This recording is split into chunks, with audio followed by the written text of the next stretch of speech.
She was sitting in that hospital waiting room, hands shaking from the pre-surgery anxiety, when her mother-in-law looked her dead in the eye and said, "Maybe you should just go home.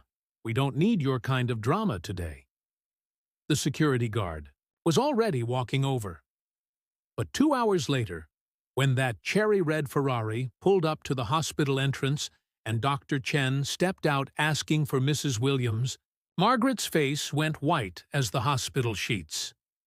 Before we dive into this story that'll make you question everything you think you know about judging people, hit that subscribe button and ring that notification bell.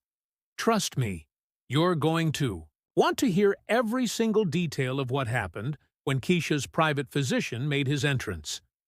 Let's get into it. You know how they say you can't judge a book by its cover? Well, Keisha Williams learned the hard way that some people will judge your entire library based on the neighborhood it's in.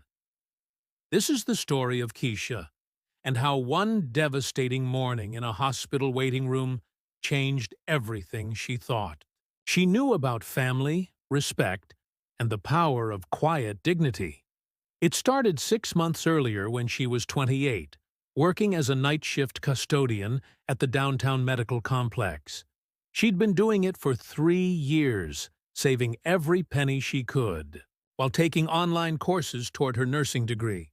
The work was honest, the hours were brutal, but it paid the bills and kept her moving toward her dream.